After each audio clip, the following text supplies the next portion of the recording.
character development. I know. It Like happens to all of underscores. us. Like underscores. Yeah, it's just like that one underscores album, or EP or something. Yeah. Look, it has 1,000 plays on SoundCloud. I can't remove it. It's in Code. like some people's playlists. You just, you just, It is you just, you, it is in the Paper Balls playlist Ryan, and Ryan, Music you Part just got, 3 Ryan, you and just Music gotta do Part what 5. You just gotta do what James Bands did and rename your account to World of Tanks. Just follow James Van's Yeah. footsteps. Okay. Uh, it's 11 a.m. Yeah. Take it away, Ryan. Thanks for doing the Oh lecture, yeah. Ryan. I'm excited. Very welcome. Everyone, you can. I prefer if you mute. But if you put comments in the chat, I will see them eventually, and I can answer them live. There's also gonna be like a Q&A after. So yeah, cool. Um, if you talk during the lecture, and I might not hear you because the music's loud. Yeah. So this is a song that I've been handling the mixing of for a while. This is Blue. It's a cipher.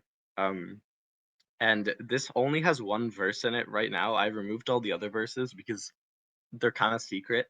Uh, this is the Wisp verse. Thanks, Eden. Um, it is.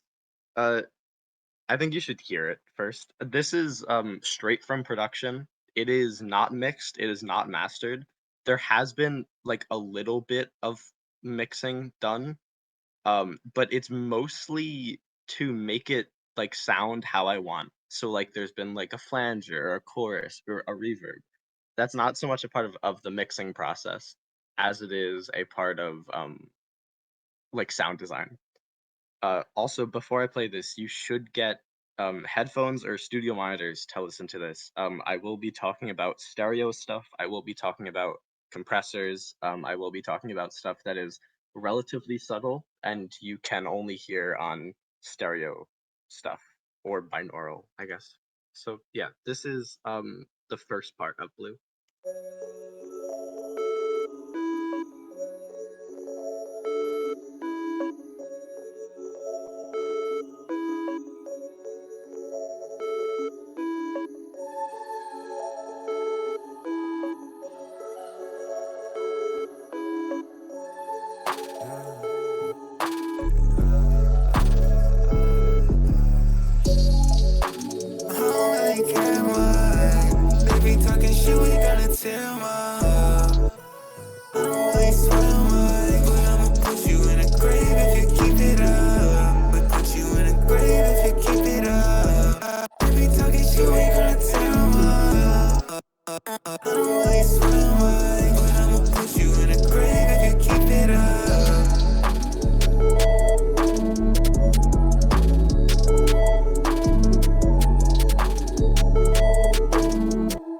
You get the point.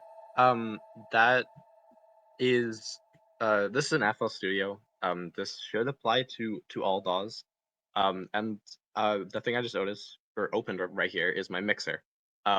In Ableton, it's at the bottom of your screen usually. Um, the mixer effects are on the right for anyone not familiar. This is where all of the mixing will happen. And the first thing you'll notice is, wow, that's colorful. And this is organized in not the default way. Um, on the right, as per usual, is a master. This is where all of your audio will go to. But we're not going to deal with the master right now. It should be on full volume. The only things I have on it are something that's affecting the whole song. So I have a tape stop at various points um, that I affect. So it just like swooshes down, and that's going to affect all the audio. That's not a part of mixing or anything. And then I have a hard clipper. So if audio goes above 0, it's not gonna start blowing out your ears. It is gonna like stop it at 0. This is free clip by Ven Audio. Ableton and FL both have stock soft clippers, but where you could do that in, or just a limiter. Anything works. I also have a pre-master. A pre-master is where all the audio actually goes to. Um, it has nothing on it right now. Uh, but it allows me to, like, let's say I need, um, let's say on my master channel I have a compressor. I'm able to turn down the pre-master so it's sending a certain amount of volume into the compressor. So it's just a handy tool. Next to it, I have a couple buses. A bus is it's the accumulation of several different audio tracks. So on a drum bus, I might have a kick, a snare, a clap, a hi-hat, and they're all going to this one bus. And it allows me to do bus processing. So I can compress them all at once, all together. Um, you can see on the drum bus, I have a clap being sent to it, but not much else. I'll organize that later. I also have some percussion, I have a melody, I have basses. This is for my side chain, you don't have to worry about that. Um, and then these are the actual parts of the song. Everything colored right now, so none of this is what you're going to be worrying about. You might not be able to read because of the quality, uh, but the greens are the drums and stuff. The blues are the melodies. This is effects. This is basses, and these are vocals. Um, Now, in mixing, the thing that is most important about like literally anything, it's the thing that you will go to the most in a mix, and it's the thing that people consider the least in a mix when you're starting out. It is the fader. It's the volume fader. You could turn it up and down. It is by far the most important thing um, when you're going into mastering, when you're making a song sound good.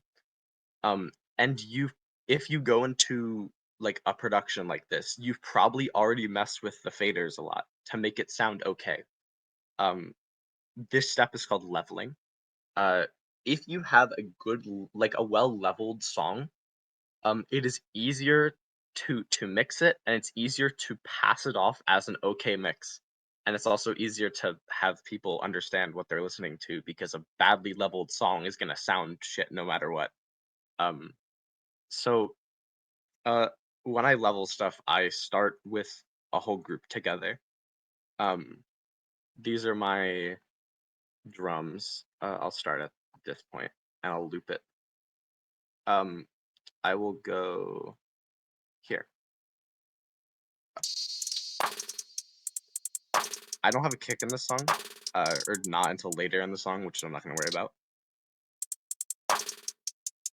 So I have hi-hats, I have a clap, um, I have an open hat acting as like a transition, and then I have an extra percussion snare. And this is the part of the song where you're gonna be going back to things often. So when I listen to this, like nothing like snaps out at me. Nothing says, "Damn, this is terribly leveled." Maybe if I had a clap that was obnoxiously loud, or I had this open hat was so quiet that I could barely hear it. Like let's say it was down here, I might want to turn it up. But yeah, it sounds okay right now. Then I'm gonna bring in the melodic parts, and this is where you now have a reference. You can start leveling the percussion stuff better compared to the rest of the song, and you could also start leveling the melodic stuff. I'm gonna bring them in all at once.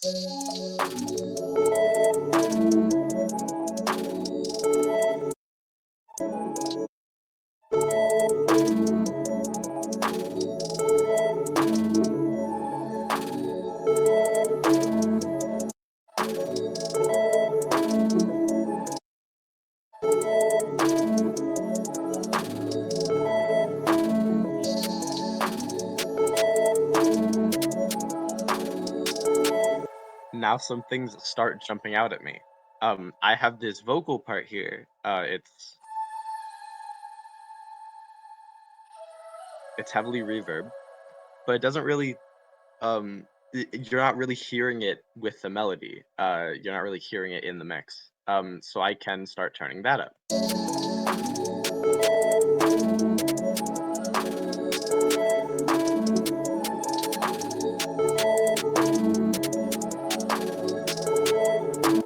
And this is the part where you just trust your ears. You don't have to look at faders. You don't have to look at meters.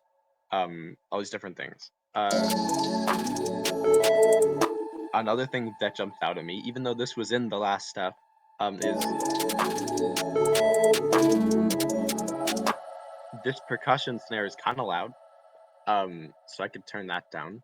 And these are like temporary changes. If you need to change them later in the song, if you need to do a second leveling, that's fine. It doesn't really matter.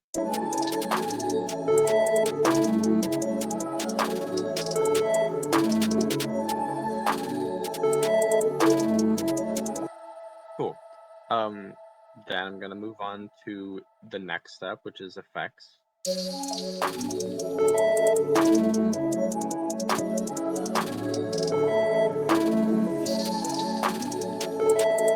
They sound fine. There's not much there. And then this is the part that is the most difficult to level. It is the bass and it is the vocals. I will intentionally leave the vocals out of this for now because the vocals are a whole different beast. You're gonna put them on top of an already mixed beat. Um, and the bass is also difficult. You'll probably find yourself re-leveling it a couple times, because the bass is the thing that's most affected by something on the master or something on the mix bus or similar.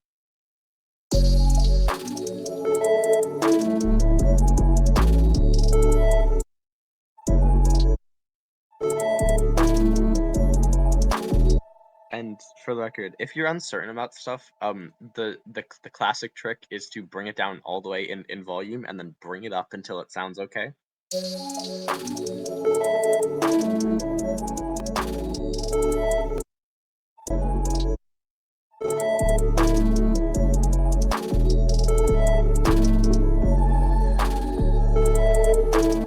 Cool, that sounds fine for now. The next step is the second thing that you'll be going to a million times in a mix, and it's an EQ. In all DAWs I know of have a stock EQ. Some of the EQs are better than others. Some of them are worse than others. You have like FL's is pretty good. It's the parametric EQ too. This is a rather complex one. The rule of thumb for sounds like percussion or melodies is you don't want unnecessary sounds. That is a very loose rule of thumb, and do not stick to it like it's gospel.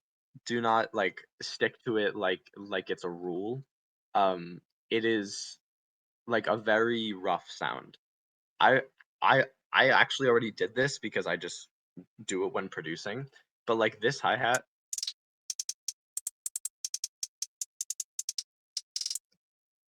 when I put like a master on it, it generates low end.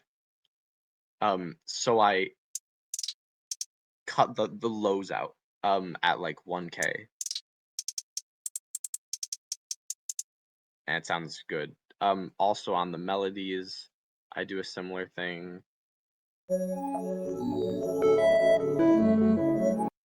By the way, I am constantly referencing the meter up at the top of my screen. I know it's kind of hard to see.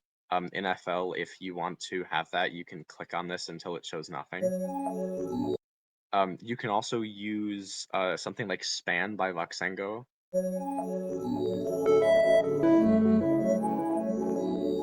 And this is the sound in frequency form. And in case you are unable to hear the low end, the part that I don't really want in the sound, you can just look at the frequency at the bottom, around 200 and below. That's low end. And like down here, this stuff isn't really important to the sound, and it will become amplified later in the song. If I have like compression, bring it up. So I cut out low end. I cut out some high end as well because it's a little harsh. Yeah. Uh, and it's just creating it's getting all the sounds super clean. Now I'm going to actually turn these off fully. I'm gonna turn the vocals off fully. This is the part where you get to, like, after EQing, after leveling, this is where you get to the meat of mixing, and this is the part that is most difficult to both beginners, advanced people, people who mix all the time. It's the most difficult for me. It's the most difficult for everyone I've talked to. And it's like getting a sound as as good as good sounding as it could be.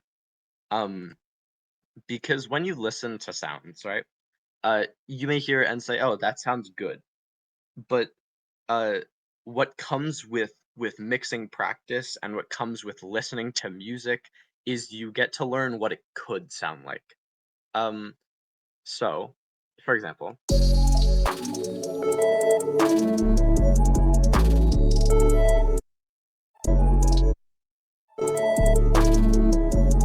this sounds cool. One thing that I feel like I one thing I feel like that sounds good is the 808 here. It's the bass part. It has a good tone, has a good timbre, which is like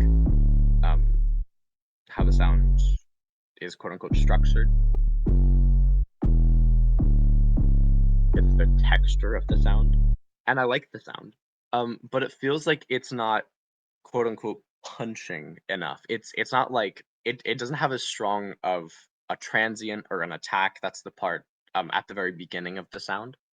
Um, so I could add something like a transient shaper. FL has a stock one. It's a transient processor. There's a free one by Keelhearts called the transient shaper, which I rather like. This is free in the free bundle.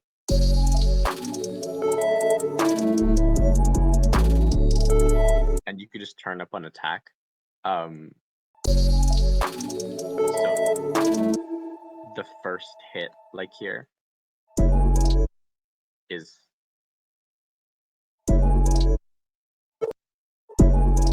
can go like really loud or can go really quiet if you want.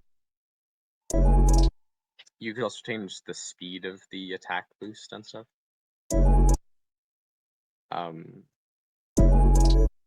I'll go like there. You can, and a part of that, like listening for things that could be, um, is referencing. Some people hate referencing. Like let's say I am listening to like a rap song, um, and it's like professionally mixed. It's something on the radio. It's something super successful. Um, you might be able to listen to that song and then pick out parts of the song that are like, oh, that's super, like this lead sound or this melody sound is super bright. It has it's like very, like I could hear it a lot. It's very in the high end. There's a lot of like quote unquote sparkle. Um and you may say, "Oh, my sound is a little muddy. It has more like low mid focus. It is focused in the bassier region." Um, and if I were to reference this against another song, you can't really see it. Um, if I would play some other song in a similar style, I probably would notice that fact.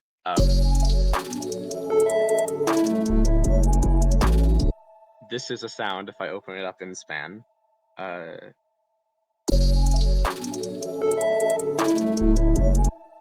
it like has some high end, but it has a lot of low mids. And if it sounds good already, but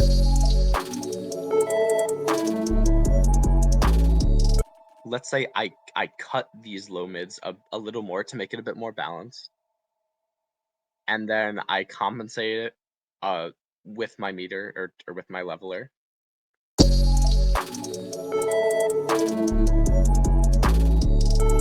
So I made it the same auditory volume as it was. You're now able to like say, oh, maybe I had too many low mids.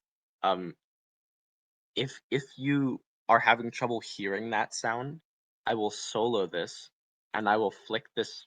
I will bypass this so there's no effect coming on, and then I will add it again. So I'll go back and forth. Watch the little light here. That's when it's on, it is not bypassed, and when it is off, it is bypassed. I'll actually level it inside here.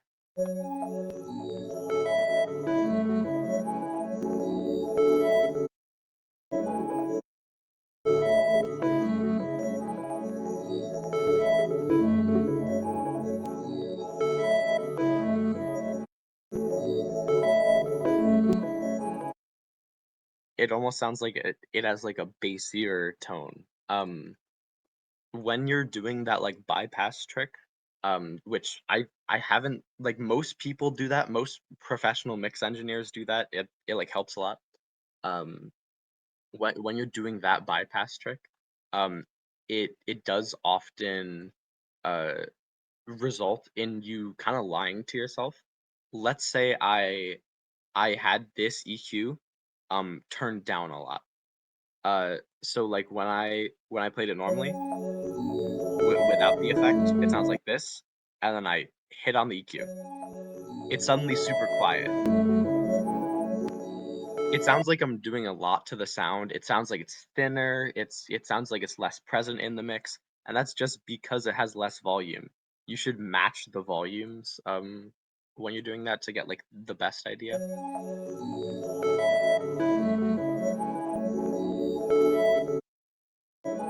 So the volumes there are better matched, and you could more easily hear that there's a change in the mids instead of just a volume change. Um, so playing that again.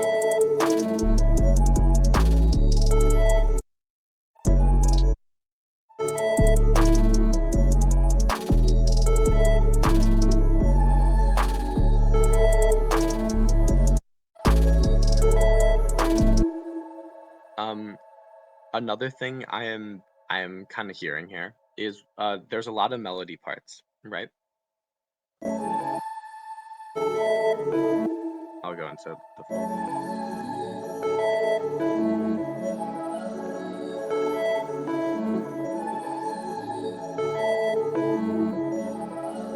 They're put into a bus here. I call it melody group. It goes into an actual bus. And it has all these melody parts. And the meter on the side is peaking above 0. That is that means it will be clipping if you played it into something with like no clipper on it. Um, Clipping usually sounds bad on a on like headphones or on monitors, on speakers. Um, so your goal is to not go above 0.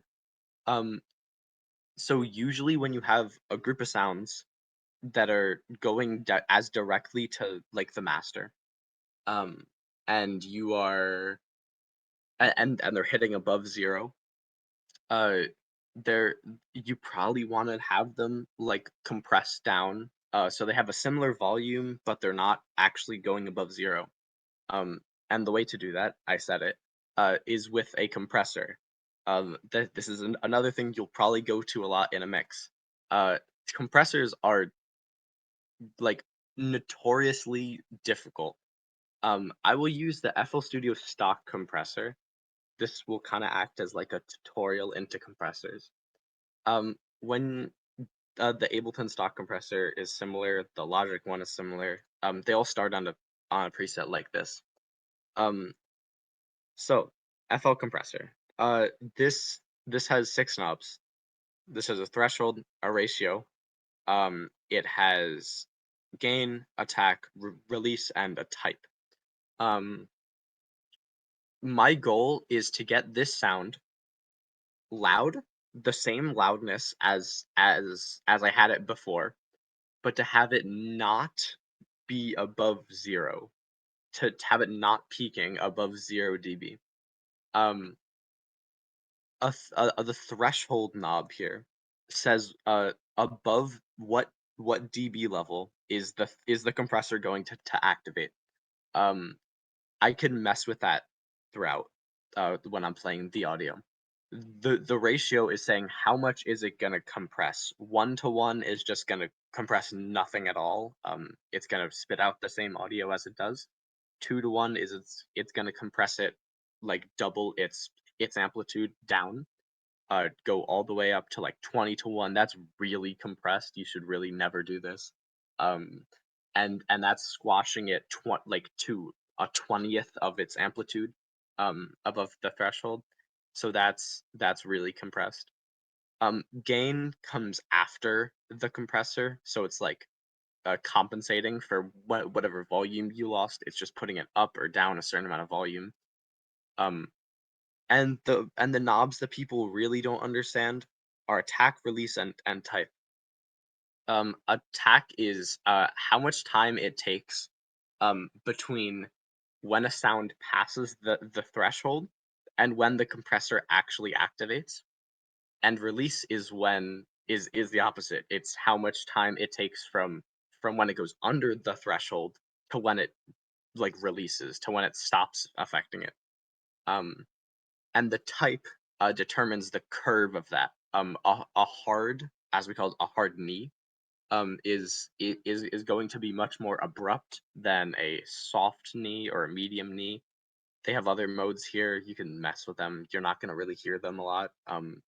I suggest just going to hard, medium, soft. One of them works. They're all going to be similar.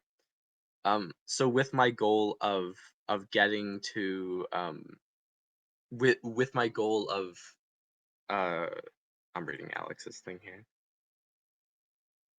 Yes, Alex is right. You can also use Fruity Limiter or Maximus.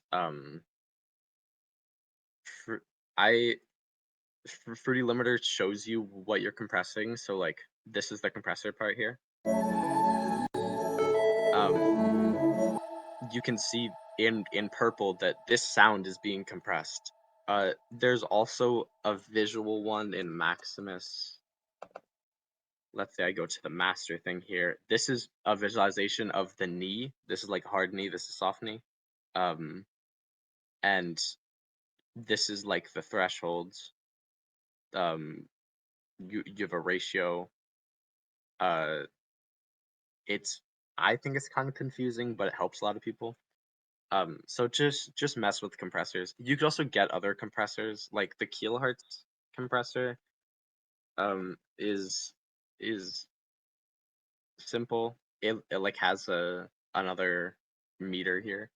And you could turn it up and down. You could turn the ratio up. There's makeup gain. They're all similar. I'm gonna use the stock FL Studio one. So I absolutely don't want it peaking above 0 dB. But I don't want it to be limited at 0 dB. I want it to be kind of squashing it down until it's not at 0. So I'm gonna set my threshold a bit below 0. I'm gonna do it like minus 10 dB. And I'm gonna compress it like 4 to 1. I could mess with that.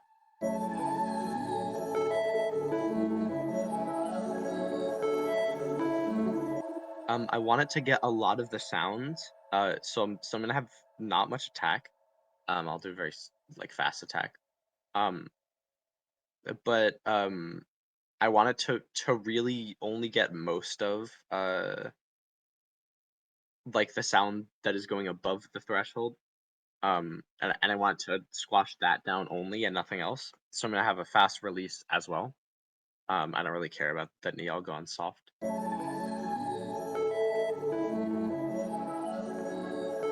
And now it's much quieter if I do this test.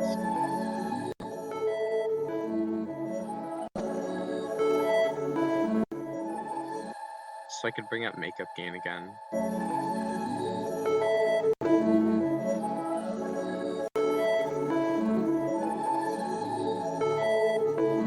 And now it's no longer peaking.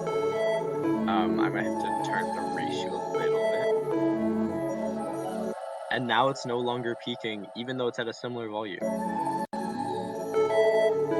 This is before. You can see it was going in the red. and after, it's like the same volume, but it's no longer going in the red. Cool. Compressor. There's also multi-band compressors. Chime mentioned OTT. That's a pretty over. I was gonna say a pretty over-the-top compressor. That's what OTT means, over the top. It's it really squashes stuff down. Yeah. I also in like Ableton, you might find yourself using the glue compressor on a lot of sounds. It is modeled after the SSL bus, which is a pretty famous quote unquote glue compressor. This is the cytomic version of that. This is paid. Yeah. So now I can see I can see this in the whole song.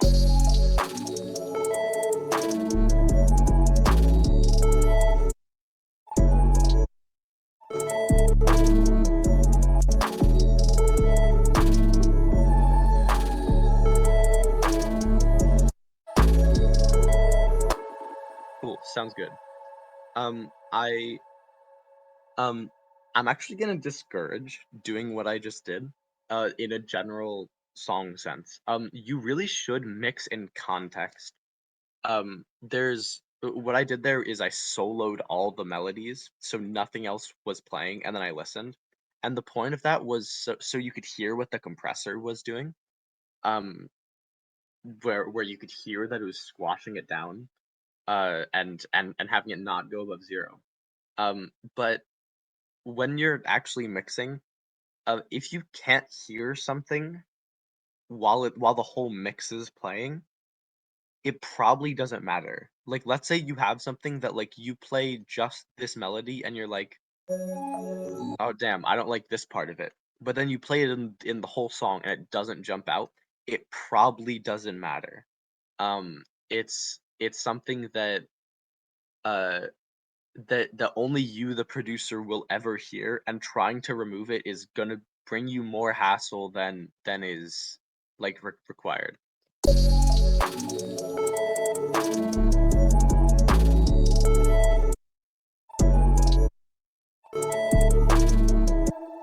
Cool. I think that sounds pretty good. Especially for very little mixing. Um, this is the part where I'll bring in the vocal. Um, this is Eden's vocals.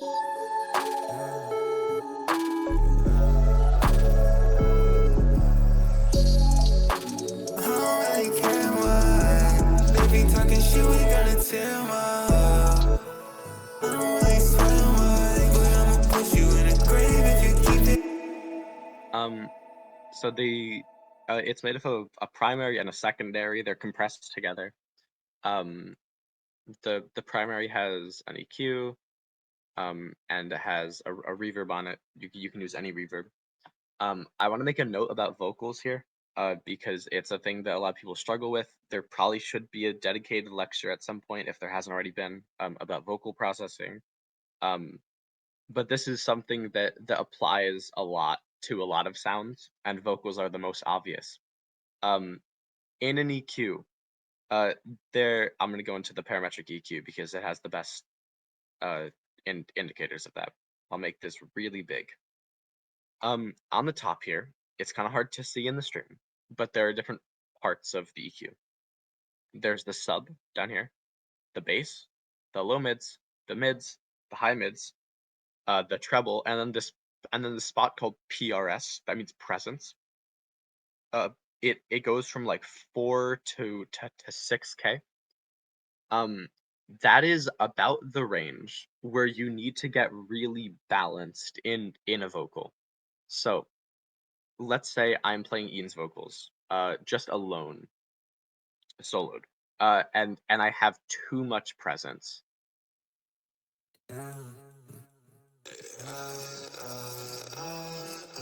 You could already hear it. It's bad. There's a lot of like nasally sounds. There's a lot of like sibilants. So that's your S sounds. That's your H sounds. That's your F sounds. And it really all comes out. That's too much. It's harsh. But when you have too little of it,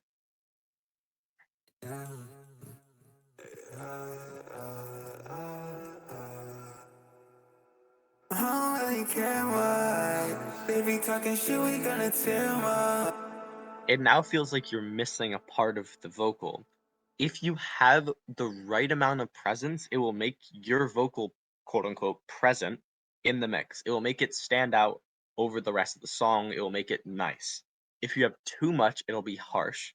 If you have too little, it will be like too far back in the mix. This is probably the most difficult part about vocals. I'll also note that there are similar frequencies that do the opposite. Around 400 hertz is a sweet spot. So sometimes if your vocal sounds thin, it sounds like it has too much high end. Boosting a bit of 400 hertz will sound good. And another rule is that, or not really rule, another thing that sometimes helps is that if you have too many mid frequencies, just like the melody, you can dip that. That's mid scooping.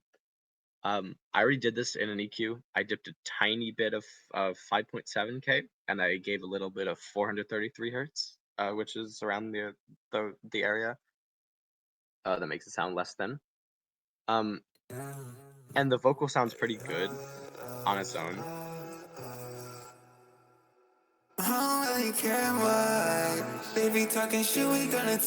Sounds like a vocal. Now the issue with the vocal is leveling it. And this is something that you're gonna do several times. Right now I'm only gonna do it temporarily.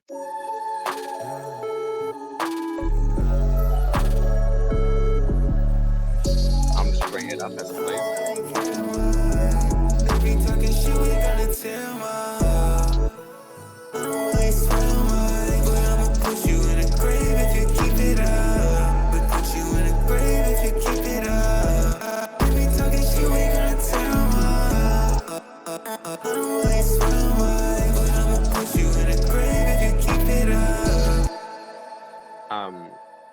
This vocal actually has a lot of sibilants, so I'm gonna use a de-esser to remove that. This is another one of the things that, like, you listen to a lot of music, and I listen to, like, let's say like a rap song, and I say, damn, that vocal is like it's very clean. I could hear all of it, but when I hear a lot like the S sounds, they're not overpowering. And in my vocal,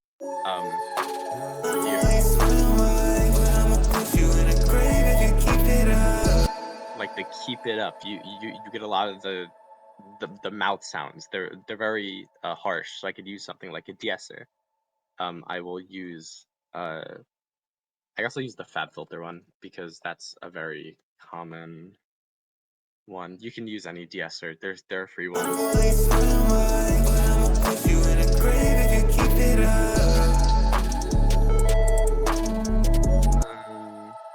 You could use presets.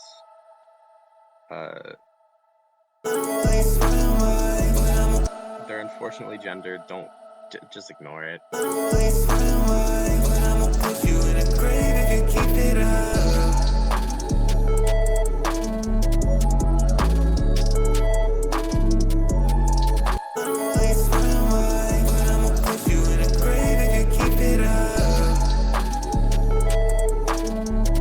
Yeah, that sounds a little better. It's a very slight difference.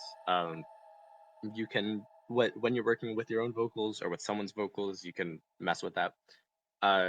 That sounds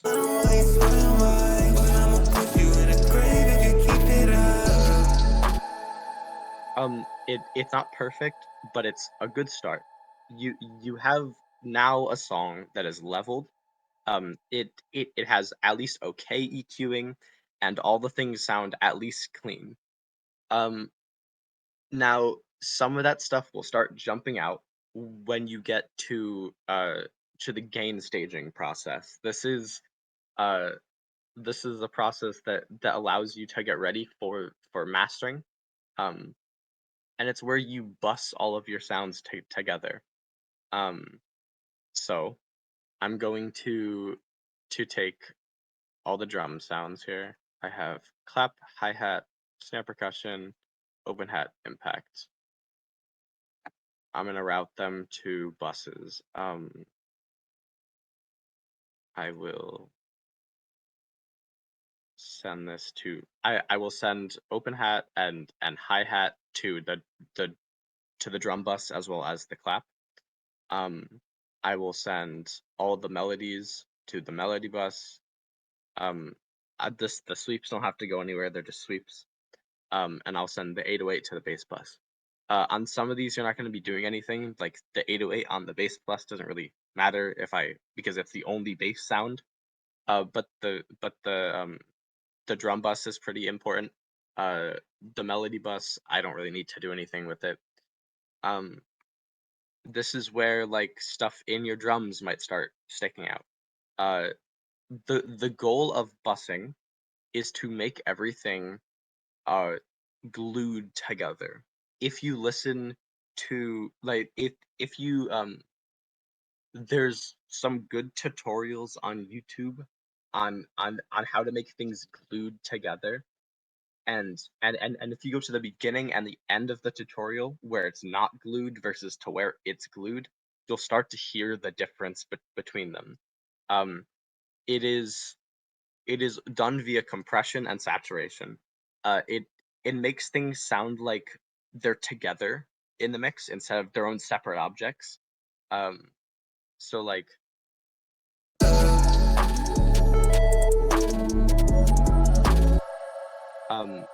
I don't need to do a lot to these.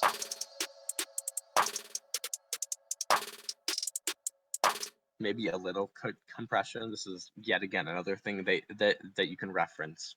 And this is getting to the advanced side of mixing. A lot of people don't use a drum bus. If you have a kick, it becomes even more obvious because a kick and the snare and hi-hats being glued together are important. So I'll use a compressor. I'll actually use this FL Studio stock compressor because that's something I need to use more.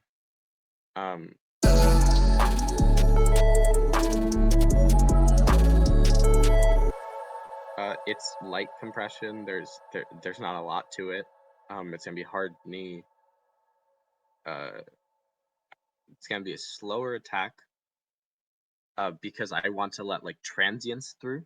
So the snap of the snare, the beginning, the punch of the kick.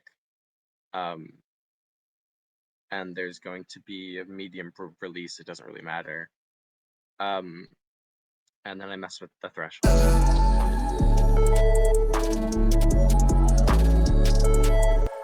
I'll note, by the way, this is a good time to if you don't know what a compressor sounds like, this is a good time to learn that. So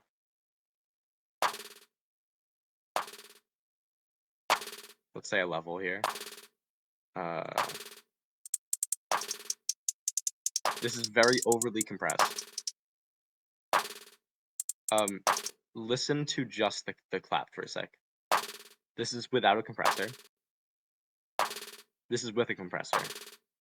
I'll make the attack even more great.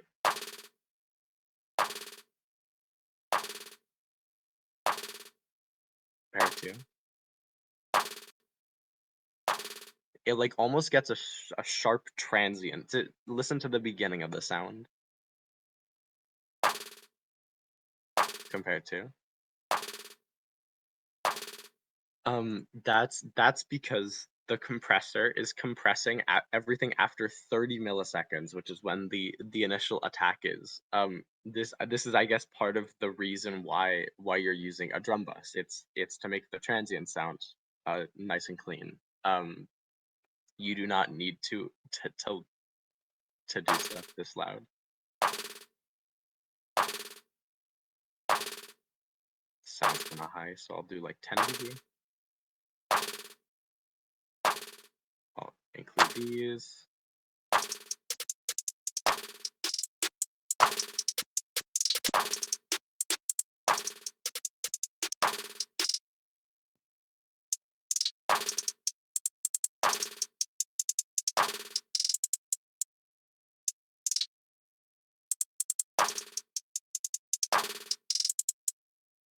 Yeah, it's a very slight difference, but if you have a kick or something, it'll be different.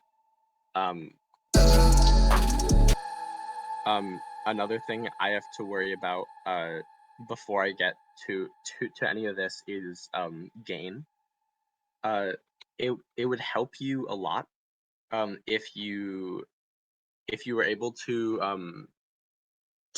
go into the master bus where the goal is to get everything loud and clean and put together. Um, if you had a little bit of gain, you can do that either in the pre-master channel. So if you create a channel that all the sounds go to, all the buses go to, you could just turn that down, or you could turn down the individual buses. I turn down the individual buses here because I mute the pre-master at some points. Like with this volume thing. So it's just useful.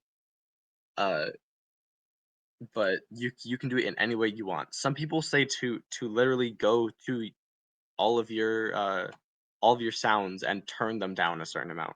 But I find that to be like needlessly um destructive because now you're losing all of your sounds. You could just route them all to one channel and then turn it down. Um you're looking for a certain amount of headroom. Uh so um look at the meter on the side of the premaster here.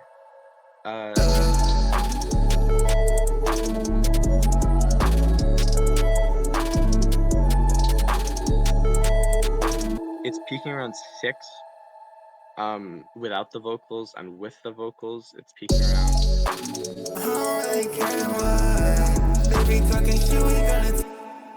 with the vocals on the master.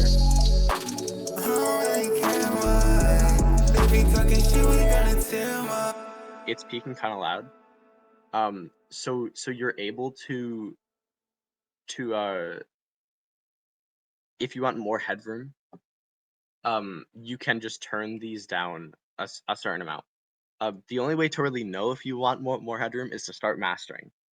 So this is the mastering part of this. You've gotten everything mixed together. You've gotten everything clean. Now you're gonna start mastering. Um, the goal of master, as I said briefly before, is to get everything super loud. And by super loud, that could be many different meanings. Um, you'll hear talk about a loudness war if you go on YouTube.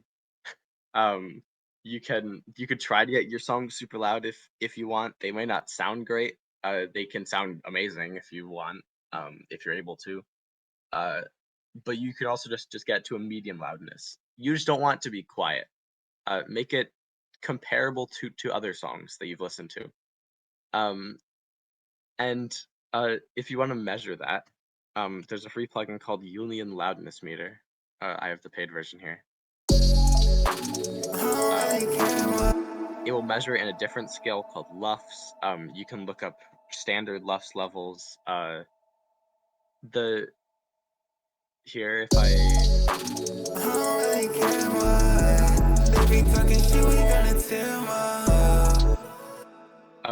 my goal here is to get it to like my goal here is to get it pretty loud. It's like -7, -9, -10 LUFS. So it's a pretty loud song. Uh, if you Google like scales for like if you go on some subreddit, they'll probably tell you like, oh, I mix my songs to -7 LUFS to -8 LUFS, and you could follow whoever you want. Or you could measure someone else's song if you really like the loudness of some some song. You could download that song, bring it into to your DAW, and then measure it with this tool and find that oh, they're mixing at -10 LUFS and something like that. Um, and it will sound fine.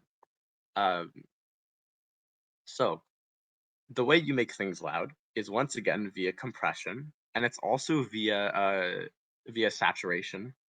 So that's like wave shaping, just saturating, distortion. Um, you usually on a master bus don't want stuff to change too much. You want to be able to disable the master, and most of the things that change are in dynamics, not in like the actual sound of the song.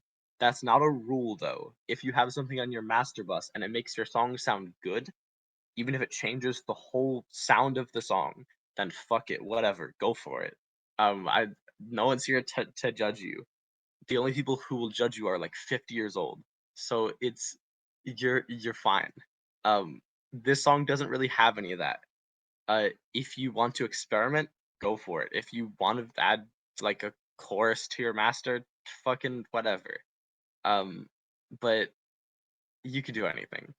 The the thing I will go with, because it's an FL Studio stock plugin, is Maximus. This is meant for limiting. It's meant for mastering. It has the name master right there. Before anyone screams at me, yes, I know it. That's not what that means, but yeah, it is split into bands. If you go to this band thing, it's a multi-band compressor. What that means, it's split up into the lows, the mids, and the highs, and you can affect them separately. So let's say I solo this, and you'll just hear the lows. So I click the solo button. I just hear the lows. I might modify this. I solo the mids.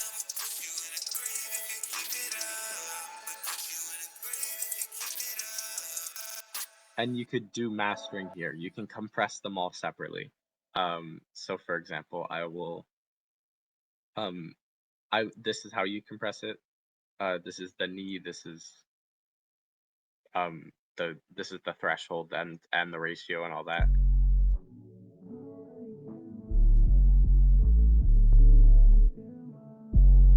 That's a harsh compression.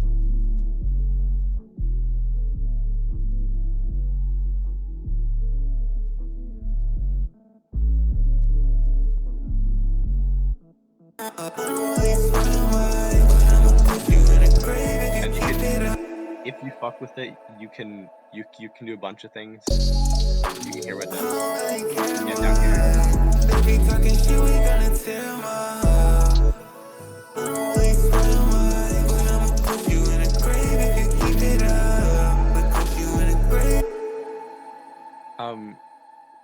Once again, the goal is to get this all glued together. By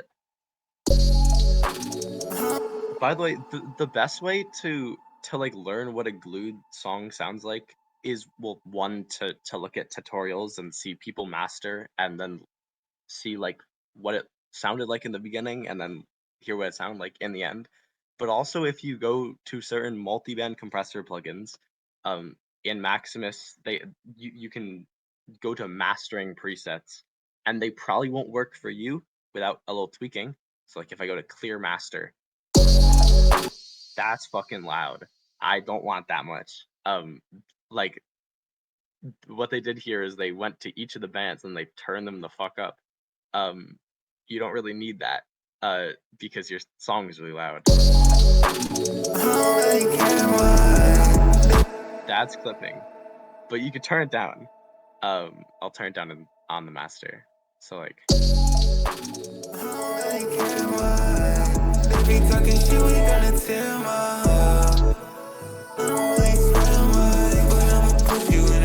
I'm like, that's a pretty damn good preset.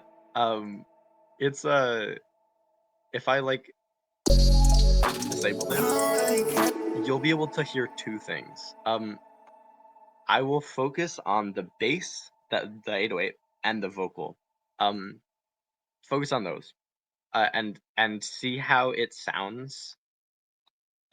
When I play it with and without the limiter. Try to ignore the loudness. I know that's a difficult task, but like see how the bass like kind of distorts the vocal. So it's loud.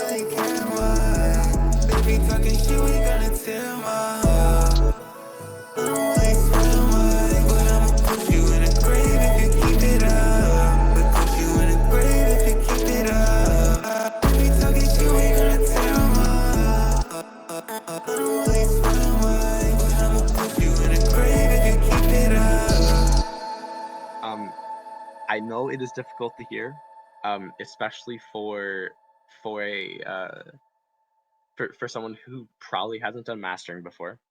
But it is something that like it is kind of a glue. It pushes them together. They almost feel separate without without a compressor on. If I were to level them,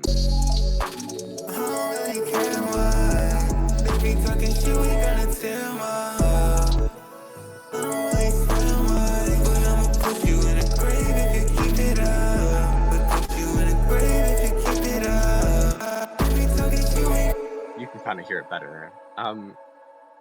Yeah. The but you're trying to get it loud. You're trying to get it glued together. You can also use just a stock compressor. Um, they probably also have mastering presets if you want. Like this one has fast master. I'm kind of scared. Yeah, there we go. Loud.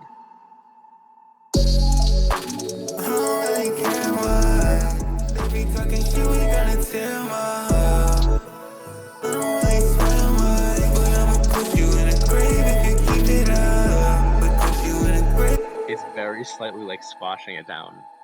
The other thing that is easier to hear is a saturator. Um, you can if you really wish, you can use like wave shaper. You can also use the Maximus one. They already do this they already do it in the preset in the saturation thing. I will use wave shaper because it's easy to hear, and I'll probably remove it after. Um, how wave shaper works.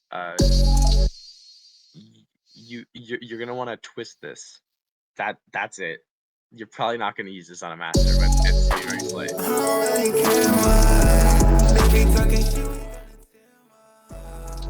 It's gonna be very slightly up.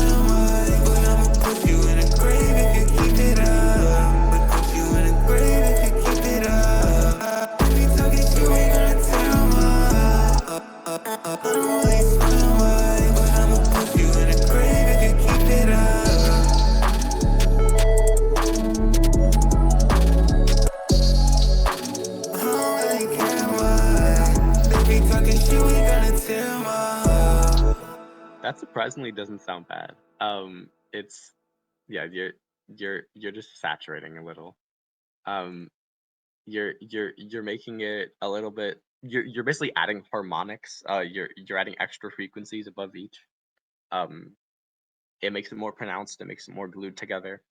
Um, it is the a lot of times people get individual plugins for the master. Um, I I personally don't use these plugins, but they work. Like I know people who use stock plugins only. Like Mira in the server, Mira. She uses all stock plugins, and her shit sounds really good. Um,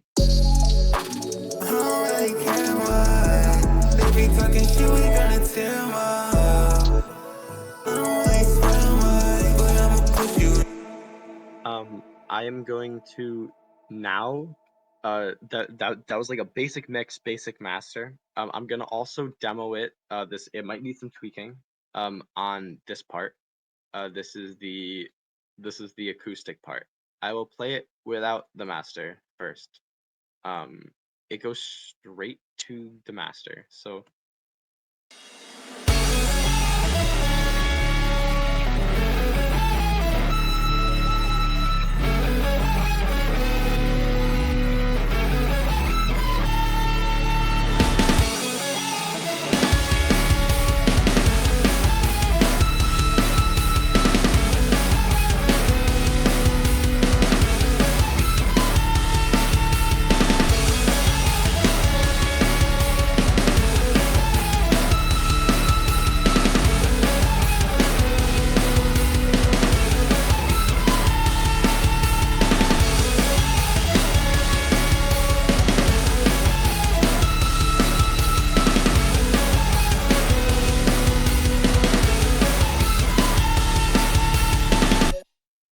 yeah, it's not the greatest mix in the world. The drums need work.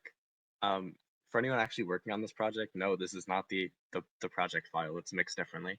But like the drums are kind of too far forward in the mix.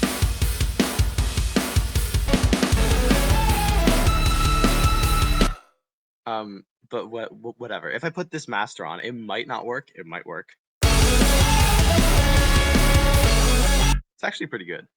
There's a when you're using a master on stuff. Um, I think Cherry said this in the university chat. Um, you when you push too loud, there becomes an issue with um with like pumping. Let's say I compress this super hard. I like fuck 3.9. I'm going 60.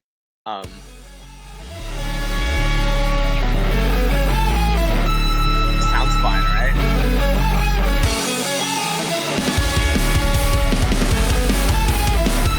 But now it's like pumping too much. It's like kind of quavering. It's not it is too compressed. Um it's it is something that's like they want to avoid.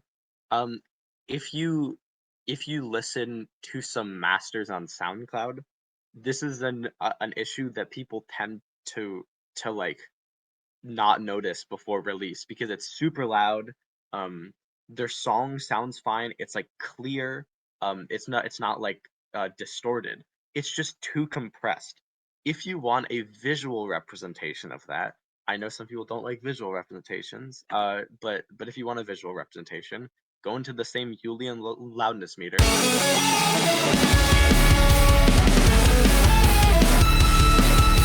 And you're looking at this loudness range here. If it's 0.1 LU, that's not good. That's very little loudness range. It is zero point 0.1. There's a difference of 0.1 lufs throughout the entire song. That's too compressed. You're sacrificing dynamics. I will go back to the fast master preset. Now let me try again. This is also a bit compressed as well. But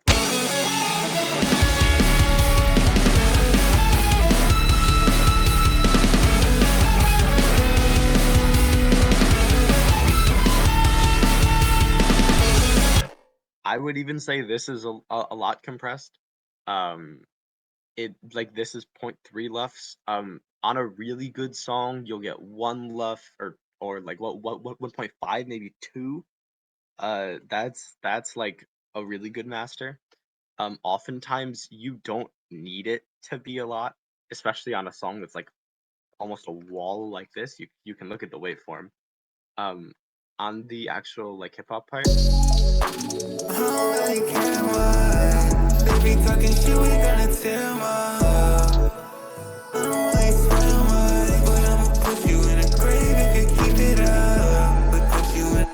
You're getting like 2, which is pretty good. It's you like it. You could probably get 3 or 2.5, which is ideal. But yeah, this is a very basic master. It is, but it is the what you need to start off with to get to more advanced masters. The I guess the thing about mixing and mastering is as you get more advanced, the changes get more subtle. The average person listening to a mix and master like this will not be able to like say, damn, that's a terrible mix and master, and then pull out a better mix and master because the differences are so subtle. Um, and if you go on YouTube and you find mixing tutorials or mastering tutorials done by mixing and mastering engineers, you'll find that they're like, damn, can't you hear this thing? And you cannot hear it. You have to train your ears to do that. Even in this lecture, you probably heard me say, can't you hear this thing? And haven't been able to hear it. Because you have to just try it on your own. You have to fuck with it. Um, so it is a process that takes a while. Um, it can be done well without much practice. but you get better and better at consistently doing well with practice. I can show because we have time, I can show like a project that has, I think, been released. I don't know. Let me see. Yeah, I can show the Sleepy Teams project. This might take a while to load in. You'll see all the plugins loading in. I use a lot of non-stock plugins here. It's a this was for Sleepy Teams. It was with a lot of people. It was with Jolene, Hobby. I gotta find the full list of people. Sleepy Teams time bomb.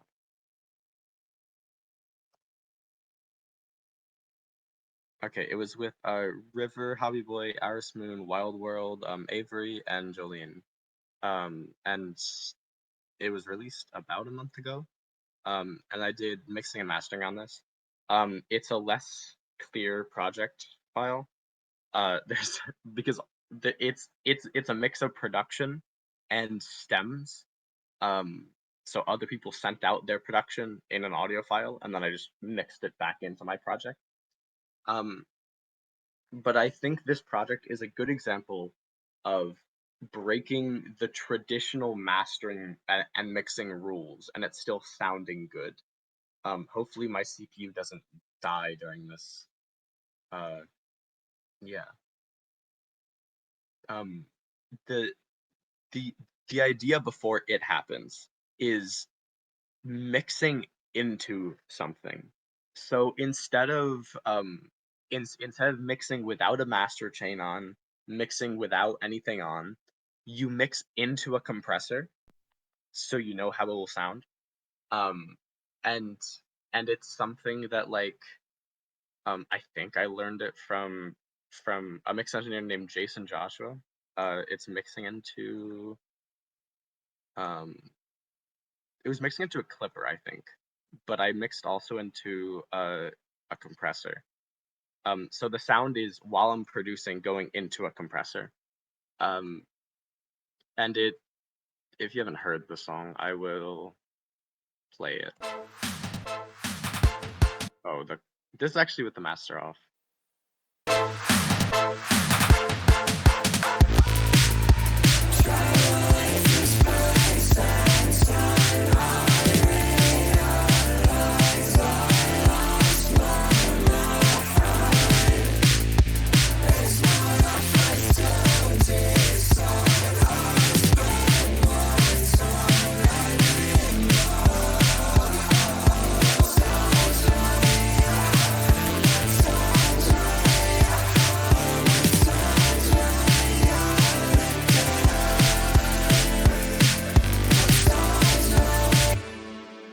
The issue with this song is it went into a lot of parts. You have like a DMB drop. You have there's a color bass drop. There's like an outro. And this is all going through one master chain. As you can see, there's 122 channels used at the 125. It's a there's a lot. So I used the bring it down with a pre-master trick. I brought it down 10 dB. It just created a lot of headroom. This is what it sounds like. The drums are actually loud here without anything on. The reason for that is because I was mixing into a compressor. I was mixing into a chain. So if I have the master on,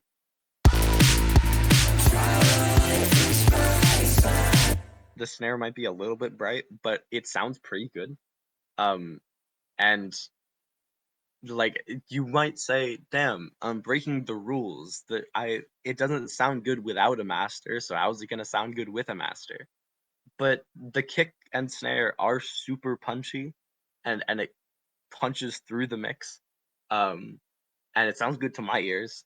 And it sounded good to people on SoundCloud's ears and in my team's ears, so it's fine. The For the record, the things in the master, I have an EQ, a second EQ. I separate the subtractive and additive parts because sometimes I use so many bands that Pro Q, the EQ of choice, doesn't like allow it. I have Suit 2. This is a resonance suppressor. It's basically an EQ. Gullfoss, another basically an EQ. A multiband compressor, this is like Maximus. You could do this in Maximus. Inflator, it's basically a wave. It's a wave shaper. You could do this with the Fruity wave shaper. This is just a saturator. This is the glue. It's a compressor. You can do it with the stock compressor. It's an SSL bus if anyone uses hardware. And then I use a limiter. You could do this in Maximus or just with the Fruity limiter, or something. I happen to buy inflator and limiter, and the rest of these are cracked. Find them somewhere. Don't get malware, please. Yeah. So you can mix however you want. You can even go fucking crazy and put 10 plugins uh on your mix bus and master bus, so you get 20. This is something that does have that. Um, I don't think I'm gonna play the song because my CPU is gonna die in the process, but and you're gonna see it load for a long time. But you could you can I guess see how I was intending the uh the mix bus and the master bus to sound. Um and also how like the vocals are processed and stuff. Um because they are um you can do all of the same thing or all the same things with around stock plugins. You can do them with free plugins, almost exactly as I did it here. Analog Obsession makes free plugins that do very similar things to what I do here.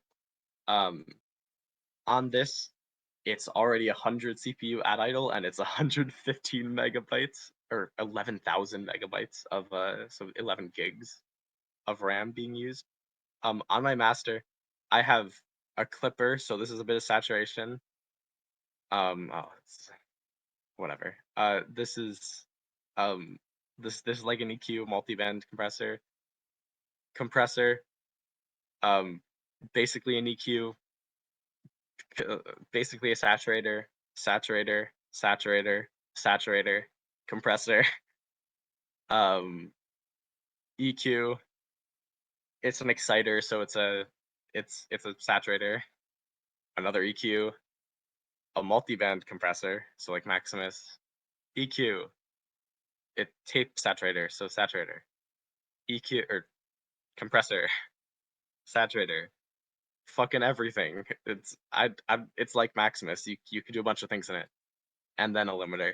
Um, so this is just I'm doing the thing I said in the beginning, but I'm doing very little at a time. Like if I go into some of these plugins, if I go into like the maximizer, this is on one or it's 1.8 out of 10, so it's like 20%. This is on 14% mix. This is on 17% mix.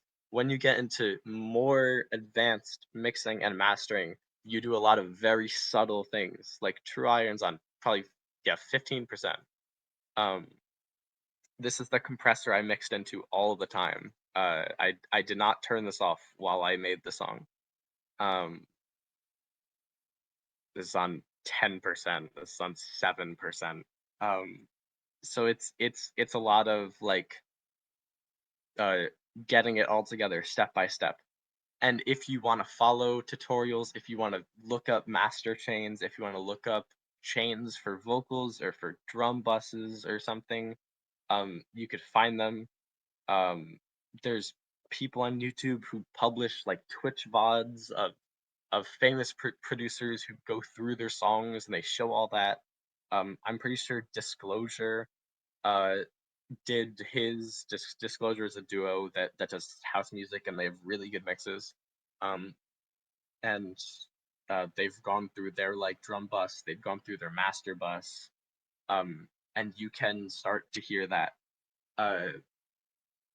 It's there's a lot of fucking around until something works for you. Uh, and that's the same for like vocals. This is vocals. Um, yeah. Uh, this is the time when people ask questions. That's about it for the me going through projects part. Um, if you have any questions, you could say them out loud. You can also put them in university chat. I think someone asked a question. Um, Dawn asked, Ryan, do you recommend using linear phase mode on the master channel or no? I don't. It sucks to master with. When you use linear phase, well, for anyone wondering, I will go into an empty project for this. When you use linear phase mode on something, I'll do actually the best demo I can. I will bring in a sound. Do I have a sound somewhere? I'll bring in a Tracy Breaks loop. Cool. This is the sound. You can see the waveform here. I'll normalize it. The waveform, if you zoom in, it goes up and down, up and down, up and down. There's a trick known as phase inversion. So if I reverse the polarity of the sound, it's actually doing the exact same thing, but the waves are opposite. So when up here, when it is going up, um, the the phase inverted, the polarity inverted one is going down. When it's going up on the top, it's down on the bottom. When it's going bottom or down on the top, it's going up on the bottom. So when I play these, they will sum up to 0. It will be like silence. This is called nulling. You can look up a nulling tutorial if you really want to know more about it. It's a concept that's used a lot. If you now let's say I put these on 2 separate channels. I will call this one 1, and I'll call this one 2. If you look at them, you can see they're playing sound, but they sum up to nothing. When you put an EQ on there, it works by modifying phase.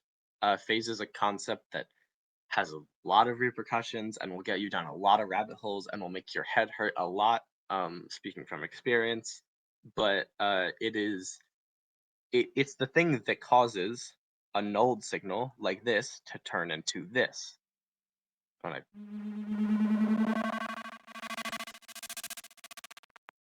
I mess around on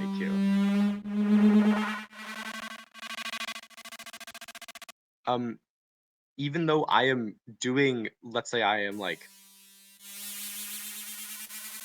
turning a bell up here. Let's say I'm like boosting the highs. If I go into an EQ,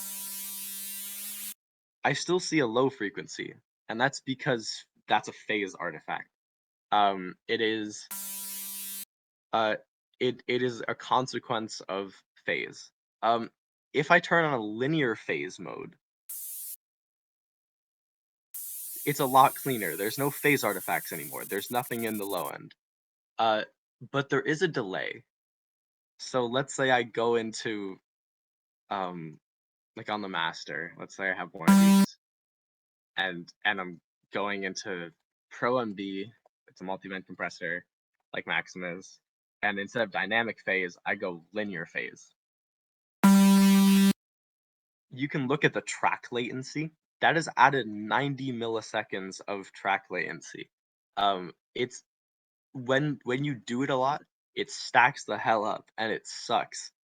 On the last project I opened, one of the things that I had, like one of the vocal chains that I had so much shit on it that I had 0.7 seconds of track latency.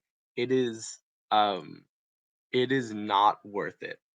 It also is not gonna do a lot to your mix. Like if you have like an EQ or something, and you could hear the difference in phase that an EQ causes, I don't know how. It doesn't sound different. So like, and even on a multi-band compressor, unless you have fucking 200 bands here, which you're not going to have a need to do linear phase stuff. Just stick with dynamic phase or with minimum phase or whatever you want to do. The one that causes you the least headaches. Um, yeah. And as Don said, you are able to go into the EQ on new versions of FL and show phase rotation and show the line here. That's phase rotation. Yeah. Hopefully that answered your question. If anyone has any more questions, I am here. That is it for the main part of the lecture. So yeah. Uh yeah. You could talk. That's fine. At the start, you said that this is coming from production. I guess Mhm. what exactly constitutes from production? Because Um yeah. well, okay. I worded it as from production because this is mainly for producers who like have a song that sounds okay already. Um you're not if if you are taking a mix from someone else, they will probably send you stems. Um, and when you put the stems in your project, you'll have to do an extra step before. You have to assign them all to mixer tracks. You will have to probably level them yourself because stems sometimes sound different in the DAW. Um, so it's a um, it is mainly for when you have a project that has already been worked on and it already has like leveling. It already has basic stuff. That's what I meant by like it's coming from production. The prerequisite is it has been um worked on already and it sounds okay already. You don't have to do anything first. Okay, that makes sense. And I guess Mhm. just to clarify here, as I'm working through the production, it's probably a good idea to do some extent of mixing as I work through just to get to a decent state. Yeah. Yeah, but then there should also be like a mixing segment after all the production is done, just to take everything and kind of like look at it holistically. It depends. Like like on the project that I showed, the blue project, I had to manually rough that up because I mix while I produce. Um uh some people do a dedicated mixing stage. Um, I know a lot of people that do a dedicated mixing stage, but uh, my ears don't work very well until I get very frustrated with a song if it doesn't sound like it's mixed well even while I'm producing it. So it you can do whatever. There's no should or like there's no rules if you like as Dawn says, if you are gotten into like a flow where you're just producing, um, and mixing doesn't bother you, then go for it because it's gonna get you more productivity. It's gonna get you more efficiency in songwriting, um, and all that. But if mixing does annoy you, and you want to do it as you produce, that's fine too. Um, it's the consequence of that is that you might not have a dedicated mixing stage, but another consequence of that is that you might work slower. So pick your poison. Yeah. Hopefully that answers your question. Yeah. Any other questions?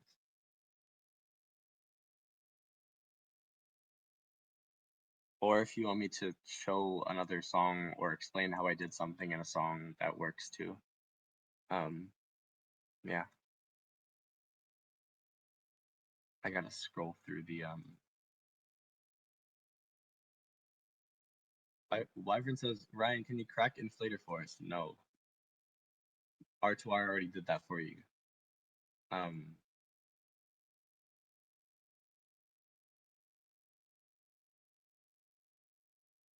Maximus is base as fuck. It got my shit on Napster. Go for it. Also, hard clipping master versus limiting. Okay, this is another topic. That's kind of subjective. The answer is it's up to the song. Hard clipping a master is going to like give it harmonics. It's going to saturate it in ways that like limiting is not. I like on the song I showed. I will open it up as I speak. On the song that I showed, I intentionally used a hard clipper to give it harmonics, to saturate it.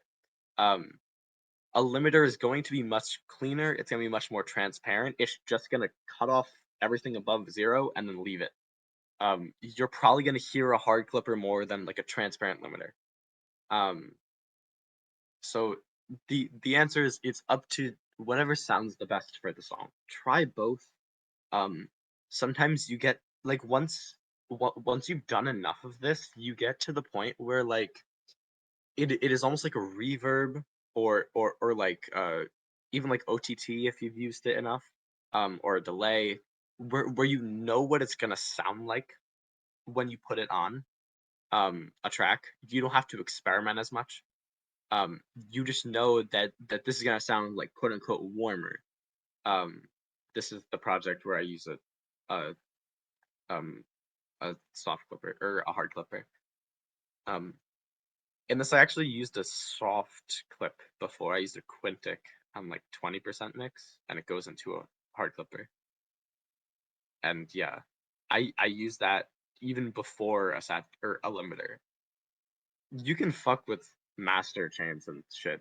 Like sometimes you say hard clipping master versus limiting. Just use both if you want.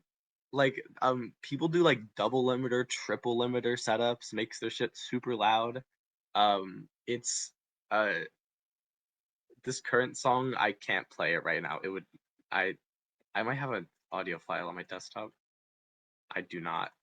I might wait.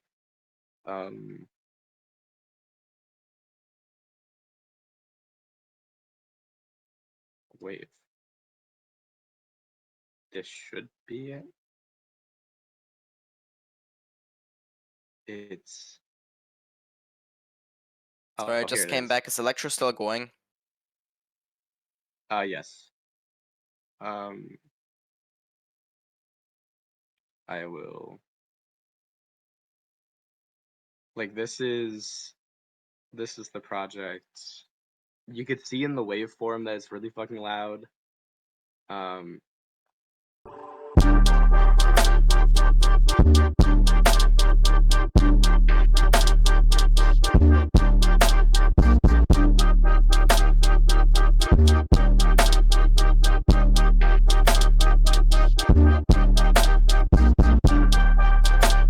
You're gasping forever the fight. Can't see why you play. It's at like -8 left at the vocal point. So this is also a very compressed master. I changed this after the fact, but ignore that. Yeah, this is too compressed. But you can that's with a hard clipper into a limiter at the end. So you can do many things to make it sound good. I've at one point I used to go through like different because different engineers, there's a YouTube channel called Mix with the Masters. It's actually a subscription service, but they publish like fucking a million videos, so you could probably find what you're looking for. And they just go through master sessions of like pop songs, or mix sessions. And in that scene, the producers and the vocalists send it to a mix engineer who then sends their mix to a master engineer. And they do like very little. It's like very simple, and they all have their own like ways of like processing something. So like they all have their own chains. And if you look at that channel, you're able to find a million different master chains a million different ways to master. They give all different advice. Some of it's conflicting, some of it's really confusing. Pick the one that works best for you. Yeah, that's about hard clipping master versus lemonade. Hopefully that answered the question. If there are any more questions, you can, like, if there are any more questions after the lecture, you could DM me, you could ping me in the music channel. You could talk, if you post on like Reddit, there's probably some mix engineer or master engineer who's been alive for 3 times me, that's gonna tell you something, and that's gonna give you good advice. Oh, I forgot to touch on one thing that I think is important. When you're mixing and mastering, you're gonna go in fucking cycles. Like, if you're a perfectionist, you're gonna say, damn, I don't like how this vocal sits, or I don't like how this guitar sounds. And you're gonna go in cycles and cycles and cycles, and you're gonna go back and forth, re-leveling, recompressing, doing all these different things. There becomes a point where you have to fucking give up, and you have to just take what you have and say it's done. One of my favorite mix engineers is Dave Pensato. He's one of those 50-year-olds, and he like said that like mixing is never done, it's just surrendered, and that's so fucking true. You just have to surrender it to the mastering process. You have to finish your mix and then master it and then go with it. Because you could spend days on it, you could spend weeks on it. I've had songs that have not gotten out of mixing even though I like the song, and I have to go back and just like mix it once, give up, and then like go on with my life. A lot of that comes from ear fatigue. If you're on headphones, ear fatigue often comes with listening to something for too long. And headphones does that quicker than monitors. So a lot of people say to mix on like studio monitors, on like speakers. If you want to get a studio monitor set up, listen to a lot of music on it, and acoustic treat your room, preferably. Get like a lot of rugs in there and shit. And get some blinds, get some blackout blinds, make sure everything's absorbed, and mix that way. It gives you less ear fatigue. The simplest way to avoid ear fatigue is to use this button on FL. It's very tiny at the bottom. It's called swap left and right channels. It's right above the stereo separation knob and right below the polarity knob. It literally swaps the left and the right channels. It makes it so your ears are hearing a slightly different thing and they notice things well. You can also do a similar thing by compressing it to mono. You could do it either with the knob on FL or in any other DAW. You can compress it to mono, and then sometimes when you compress it to mono, and then you go back to stereo, some things will jump out at your ears. There's a whole argument about mono compatibility. Some people say that mono, like, sometimes you have a song that's super stereo, but you made it super stereo in like Ozone Imager. That's a common free plugin that makes something stereo. And then when you compress it to mono, so you play it on something like a phone speaker, it doesn't sound good. Some people argue that, damn, you're never gonna play it on a phone speaker. Who the hell plays music on a phone speaker? Me. I doubt it. So it's if you're playing it on a mono speaker, then like fucking give up. But some people are like mono. Well, I think turning it to mono, my personal take is that it's something that is good to have, because it usually points out like glaring flaws in your mix. Sometimes you've been listening to this mix for weeks on end and mixing it and producing it and making vocals for it and stuff like that. And having like a new look into the sound and mono compatibility it is cool. It's great. So I'm a fan of that. You could they're also like speaker simulation things. Waves has one called NX. That's okay. It's meant to use a camera. But I have my camera off on this, so you could just like.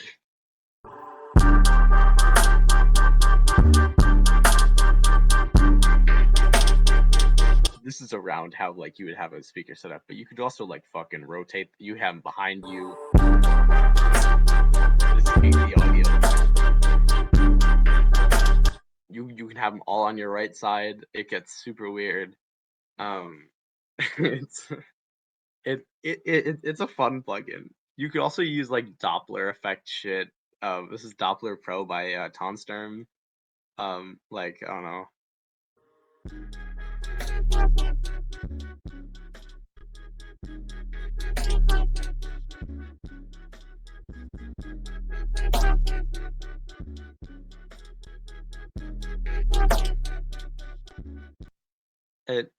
And you get shit like that, and it's cool. And you can mess with it, and it sometimes points out stuff. I um, you can also you could also probably just go from the beginning and try to make everything mono compatible. Like if you there are plugins that like sometimes you have like an imager plugin. I'll go in like this is S1 Imager by Waves. I could turn up the width or like turn down the width, and you'll hear it sounds kind of weird. So then you could use something other than that. You can use like this is Sideminder by Raising Jake Studios. It claims to not be it claims to be a mono compatible dynamic with increaser.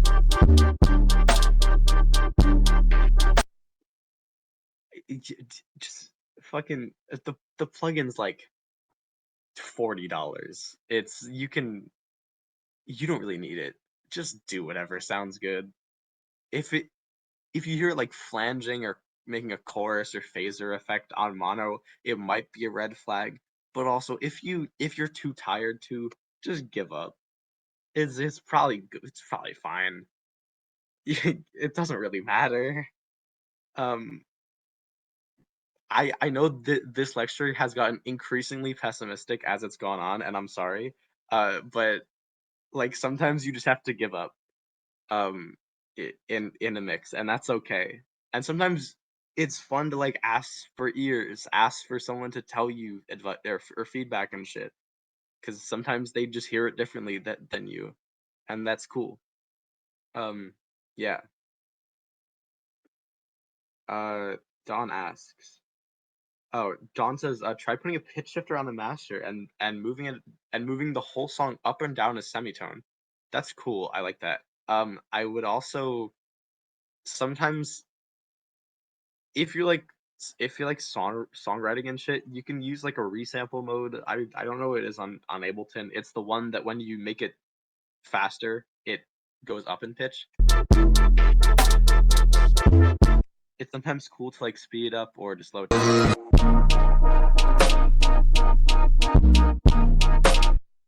And yeah, but are there any more questions? Ableton calls it repitch. That yeah. I don't know what DAWs people use here. I see a Reaper user. I see FL fucking rhinozz. I don't know what Why you say it like that? It's a tracker. Cubase, yeah. We can't like support rhinozz and Cubase in this tutorial, nor Reaper really. Well, you know what? You can be nicer sometimes, but okay. We're not getting into DAW wars here. Cherry uses Logic, which is respectable.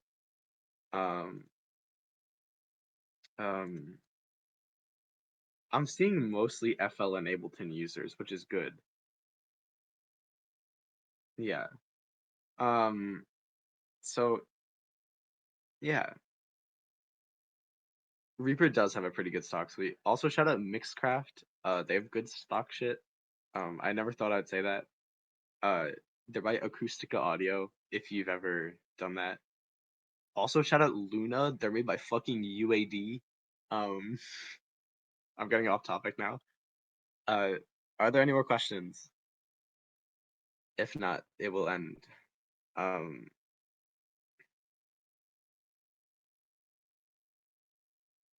Okay, yeah, we could wrap it up there. Thank you.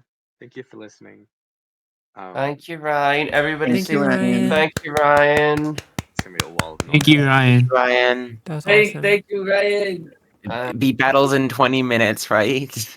Yeah. Let's freaking go. Oh yeah, I've just been listening to this shit and playing Plants vs Zombies Garden Warfare 2. Shout out Joseph for buying me that the other day. I've been